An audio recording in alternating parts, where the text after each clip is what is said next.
ইবেলির টাকা ফেরত না পাওয়ায় প্রেস ক্লাবের সামনে মানববন্ধন করেন ইবেলির গ্রাহকরা।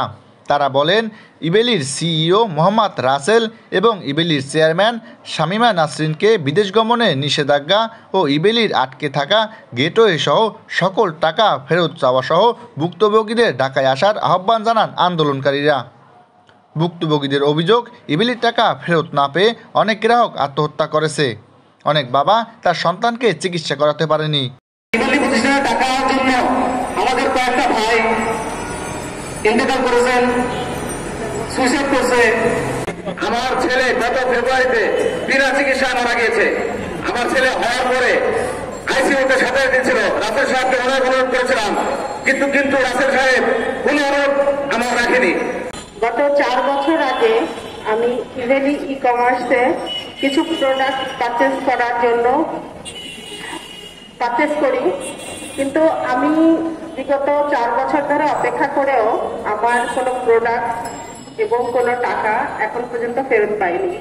বাংলাদেশে আমার মতো যারা ভুক্তভোগী গ্রাহক আছেন সবাইকে আহ্বান জানাবো, আপনারা ঢাকায় চলে আসেন। ঢাকার বাইরে যারা আছেন ঢাকায় চলে আসেন। আমাদের আন্দোলন শুরু হয়েছে, এটা আমরা সাকসেস হওয়া না পর্যন্ত আমাদের আন্দোলন চলবে। আমি ওনার থেকে 17 লাখ টাকার প্রোডাক্ট অর্ডার করেছি। আমি তার থেকে কোনো প্রকার টাকা পাইনি। আমি আসলে তার সম্বন্ধে কোনো ডিটেলসও জানি না। আমি রোড দিয়ে যাওয়ার মধ্যে দেখলাম যে আসলে তার থেকে টাকা আদায়ের জন্য ওনারা সম্মেলন করছে। এই জন্য আমি রিক্সা থেকে নেমে আমার জরুরি কাজ রেখে আমি এখানে এসে বক্তব্য দিচ্ছি এবং বলছি যে ওনার থেকে টাকা আদায়ের জন্য আসলে আমাদের করণীয় কি।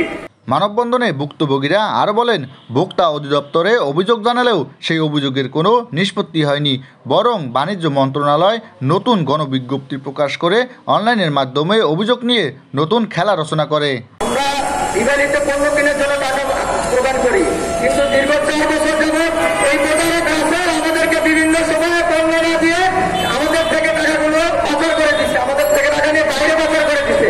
সে বিভিন্ন সময় ফ্যাসিস্ট সরকারের সময় শিবু মুন্সি বলেন, বাণিজ্য মন্ত্রণালয়ের এবং আইসিডি মিনিস্টার ছিলেন পলক সাহেব। তারা তো দেশে আছেন, কেন তাদেরকে জিজ্ঞাসাবাদ করা হয় না আমাদের টাকার বিষয়ে? কেন তাদেরকে আইনের আওতায় আনা হচ্ছে না? এই রাসেলের বিরুদ্ধে মিনিমাম 4000 মামলা আছে। কেন সে এই মামলা থাকার পরও রাস্তায় চলাফেরা করতেছে? সে কিভাবে আমাদের টাকা দিয়ে কোটি কোটি টাকার গাড়ি ইউজ করে? সে বাঙালিতে গুলশানে 5-7টা ফ্ল্যাট আছে। কেন আমি সবাইকে বলবো, কেন মিডিয়ার কেন মানুষ তাদেরকে ধরতেছে না, রাসেলকে আইনের আওতায় আনতেছে না? নিশ্চয় আপনাদের সাথে তাদের লিয়াজও আছে। এগুলো করে পার পাবেন না, কারণ গত আগস্টের 5 তারিখ থেকে বাংলাদেশ নতুনভাবে স্বাধীন হয়েছে। আমরা বিগত সময়ে ভোক্তা অধিকার অধিদপ্তরে অভিযোগ জানিয়েছিলাম। প্রায় 6000-এর উপরে অভিযোগ বিগত সময়ে জানানো হয়েছে। সেই অভিযোগের তো নিষ্পত্তি হয়নি, বরঞ্চ বাণিজ্য মন্ত্রণালয় নতুন গণবিজ্ঞপ্তি প্রকাশ করে অনলাইনের মাধ্যমে অভিযোগ নিয়ে নতুন একটা খেলা রচনা করেছে। দাবি আদায় না হলে কঠোর আন্দোলনে যাবে বলে হুমকি দেন আন্দোলনকারীরা।